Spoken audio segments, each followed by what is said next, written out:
Artigo 60-D. O valor mensal do auxílio moradia é limitado a 25% do valor do cargo em comissão, função comissionada ou cargo de ministro de Estado ocupado. Parágrafo 1º. O valor do auxílio moradia não poderá superar 25% da remuneração de ministro de Estado. Parágrafo 2º. Independentemente do valor do cargo em comissão ou função comissionada, fica garantido a todos os que preencherem os requisitos o ressarcimento até o valor de R$ 1.800. Artigo 60-E. No caso de falecimento, exoneração, colocação de imóvel funcional à disposição do servidor ou aquisição de imóvel, o auxílio moradia continuará sendo pago por 1 mês. Seção 2. Das gratificações e adicionais. Artigo 61. Além do vencimento e das vantagens previstas nesta lei, serão deferidos aos servidores as seguintes retribuições, gratificações e adicionais. Inciso 1. Retribuição pelo exercício de função de direção, chefia e assessoramento. Inciso 2. Gratificação natalina. Inciso 4. Adicional pelo exercício de atividades insalubres, perigosas ou penosas. Inciso 5. Adicional pela prestação de serviço extraordinário.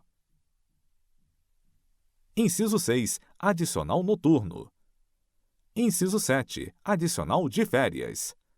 Inciso 8. Outros, relativos ao local ou à natureza do trabalho. Inciso 9. Gratificação por encargo de curso ou concurso. Subseção 1. Da retribuição pelo exercício de função de direção, chefia e assessoramento. Artigo 62. Ao servidor ocupante de cargo efetivo investido em função de direção, chefia ou assessoramento, cargo de provimento em comissão ou de natureza especial, é devida retribuição pelo seu exercício. Parágrafo único. Lei específica estabelecerá a remuneração dos cargos em comissão de que trata o inciso 2 do artigo 9º. Artigo 62-A. Fica transformada em vantagem pessoal nominalmente identificada, VPNI, a incorporação da retribuição pelo exercício de função de direção, chefia ou assessoramento, cargo de provimento em comissão ou de natureza especial, a que se referem os artigos 3º e 10 da Lei nº 8.911, de 11 de julho de 1994, e o artigo 3º da Lei nº 9.624, de 2 de abril de 1998. Parágrafo único. A VPNI, de que trata o caput deste artigo, somente estará sujeita às revisões gerais de remuneração dos servidores públicos federais. Subseção 2. Da gratificação natalina. Artigo 63. A gratificação natalina corresponde a 1/12 da remuneração a que o servidor fizer jus no mês de dezembro, por mês de exercício no respectivo ano. Parágrafo único. A fração igual ou superior a 15 dias será considerada como mês integral. Artigo 64. A gratificação será paga até o dia 20 do mês de dezembro de cada ano. Parágrafo único. Vetado. Artigo 65. O servidor exonerado perceberá sua gratificação natalina proporcionalmente aos meses de exercício, calculada sobre a remuneração do mês da exoneração. Artigo 66. A gratificação natalina não será considerada para cálculo de qualquer vantagem pecuniária. Subseção 3. Do adicional por tempo de serviço. Subseção 4. Dos adicionais de insalubridade, periculosidade ou atividades penosas. Artigo 68. Os servidores que trabalhem com habitualidade em locais insalubres ou em contato permanente com substâncias tóxicas, radioativas ou com risco de vida, fazem jus a um adicional sobre o vencimento do cargo efetivo. Parágrafo 1º. O servidor que fizer jus aos adicionais de insalubridade e de periculosidade deverá optar por um deles. Parágrafo 2º. O direito ao adicional de insalubridade ou periculosidade cessa com a eliminação das condições ou dos riscos que deram causa à sua concessão.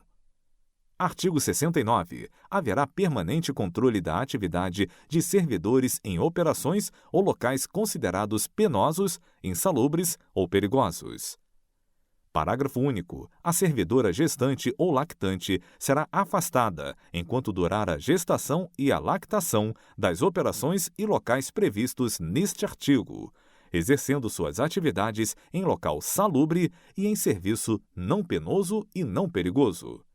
Artigo 70. Na concessão dos adicionais de atividades penosas, de insalubridade e de periculosidade, serão observadas as situações estabelecidas em legislação específica.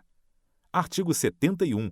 O adicional de atividade penosa será devido aos servidores em exercício em zonas de fronteira ou em localidades cujas condições de vida o justifiquem, nos termos, condições e limites fixados em regulamento. Artigo 72. Os locais de trabalho e os servidores que operam com raio-x ou substâncias radioativas serão mantidos sob controle permanente, de modo que as doses de radiação ionizante não ultrapassem o nível máximo previsto na legislação própria. Parágrafo único. Os servidores a que se refere este artigo serão submetidos a exames médicos a cada 6 meses. Subseção 5. Do adicional por serviço extraordinário. Artigo 73. O serviço extraordinário será remunerado com acréscimo de 50% em relação à hora normal de trabalho. Artigo 74. Somente será permitido serviço extraordinário para atender a situações excepcionais e temporárias, respeitado o limite máximo de 2 horas por jornada. Subseção 6. Do adicional noturno. Artigo 75. O serviço noturno prestado em horário compreendido entre 22 horas de um dia e 5 horas do dia seguinte terá o valor hora acrescido de 25%, computando-se cada hora como 52 minutos e 30 segundos. Parágrafo único. Em se tratando de serviço extraordinário, o acréscimo de que trata este artigo incidirá sobre a remuneração prevista no artigo 73. Subseção 7. Do adicional de férias. Artigo 76. Independentemente de solicitação, será pago ao servidor, por ocasião das férias, um adicional correspondente a 1/3 da remuneração do período das férias. Parágrafo único. No caso de o servidor exercer função de direção, chefia ou assessoramento, ou ocupar cargo em comissão, a respectiva vantagem será considerada no cálculo do adicional de que trata este artigo. Subseção 8. Da gratificação por encargo de curso ou concurso. Artigo 76-A. A gratificação por encargo de curso ou concurso é devida ao servidor que, em caráter eventual, inciso 1, atuar como instrutor em curso de formação, de desenvolvimento ou de treinamento regularmente instituído no âmbito da Administração Pública Federal. Inciso 2. Participar de banca examinadora ou de comissão para exames orais, para análise curricular, para correção de provas discursivas, para elaboração de questões de provas ou para julgamento de recursos intentados por candidatos.